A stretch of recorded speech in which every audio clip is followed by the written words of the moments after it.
All right. Hey, we're here talking Marshall. Thanks so much for joining us, guys. I really appreciate you taking the time. I have to say, favorite part of the movie, drops of doubt in the water. I've never seen that in a courtroom drama before. Was that something you guys actually found that was done in the case, or did you see that in something else, or how'd you come up with that idea? It's a perfect visual. Well, it was the great thing about this movie. It was written by an attorney and his son. He's a Connecticut-based attorney. He had heard the legend of this case where Thurgood Marshall came to town, worked with a local attorney. So he did all this incredible research. So that was there in the script when I got it. I'm like, oh, this is great. Don't touch it. Like, well, we're shooting that.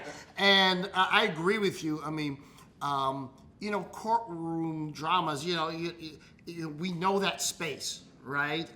So to find such a powerful visual metaphor to bring the challenge to life was a treat. Yeah, I'm sure another challenge, like you're saying, you're trying to bring what could be a dry courtroom to life. Another challenge was that Mr. Boseman's character, Thurgood Marshall, isn't even there during the closing argument. It's just Josh Gad. So I like the workaround you guys found about how you intercut it with your conversation in the train station. Was that something that was also in the script, or was that you guys trying to solve a problem of not having a passive lead?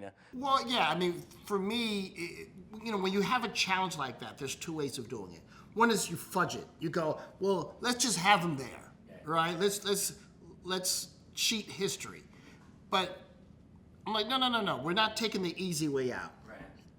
Thurgood was gone. He had to go. This is one of the challenges of this man's life, is that for every case he was there, someone else was suffering. Someone else would have a miscarriage of justice. So he had to be everywhere at once. So throughout the case, here is one of the greatest attorneys, one of the most eloquent speakers of our nation, gagged. How do we bring him to life? So I looked at that impossible situation as a chance for us to do something really dynamic, really visual, and that really delineated his contribution to the case and to the law. Absolutely. And Chadwick, I mean, obviously this isn't your first rodeo with the biopics. You've done Jackie Robinson, James Brown, Thurgood Marshall now. Do you have sort of the research prep thing down to an art now? Do you have sort of your thing, I need to do this, or what are some of the challenges of preparing for those guys versus this? They're all very different men, and I think they're three different movies, three different conceits, three different ways of playing a real person. Just to describe it, Brian Hudlin wanted Jackie Robinson to filter through me, but there's certain things about that process, and I was like, okay, I'll give you what you want, which meaning he didn't want me to try to imitate Jackie Robinson's voice.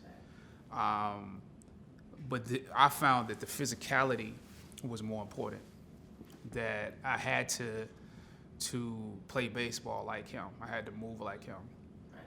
I had to look like him. And so, for me, the preparation for that role was a very physical one. And even though I didn't try to sound like him, I wanted to sound like the time period. So it was studying the time period. James Brown was more of imitation. You know this man's music. You know what he moves like. You know what he sounds like. You know what he dresses like. You know the type of things he's going to say, humor, serious. You know his police record. You know what I'm saying? So there's certain things I had to do that would give you a sense of him, but I also didn't want to make fun of the man. So the challenge was to not imitate him to the point where I could make fun of him. So it was important that I dig into the cultural, his Southern roots in a way, and apply them to my own Southern roots, and allow his voice to come to me, as opposed to, we're very different in terms of physicality, our heights, so how do I dance like him and how do I sound like him if we don't have the same instrument? Right. So, I had to allow those things to come to me James Brown to come through me. And so that's a different way of doing a biopic. And as for this, This is one where you don't know, there's not footage. You know, there's Baseball Hall of Fame footage that people have never seen for Jackie Robinson. There's concert footage that people have never seen. I mean, in this day and age, people saw it at some point in time, but they've never seen it that I had access to in both cases. This was not like there's not like legal documents. There's no, yeah, there's niggas. Yeah, and there's no sports center for Thurgood Marshall in the courtroom. Although there should be. I see the crawl down the side of the screen. Yeah, but so this was discerning and extracting from the pages, from biographies, autobiographies, from articles that were provided or were found.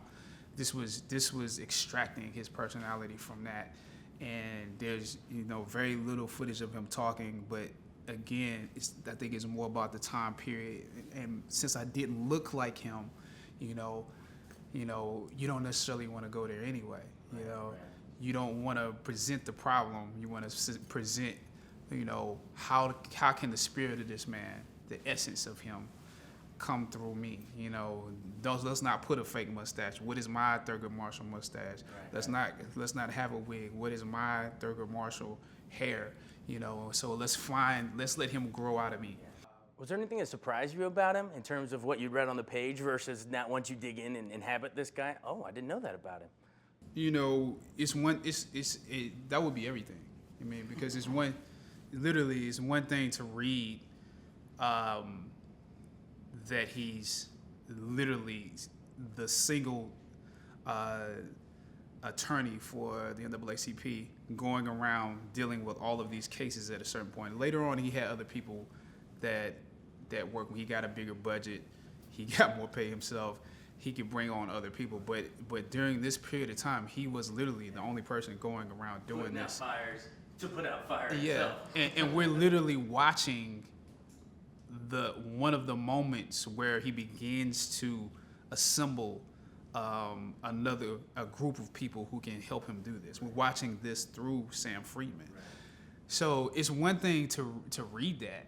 It's another thing to then experience it and go like, okay, well, he didn't sleep tonight, and he got on the train and got off and started working, or his life is in danger. He left his comfortable life during the Harlem Renaissance, where he could be, sitting with some of the greatest artists at that time period. Everyone at that table was relaxed. And he's going off to risk his life selflessly. So the combination of attributes that you read on a page, when you actually experience them and you realize who the person is, you're like, wow, this is a heavy dude. This is a very, very heavy person I'm playing.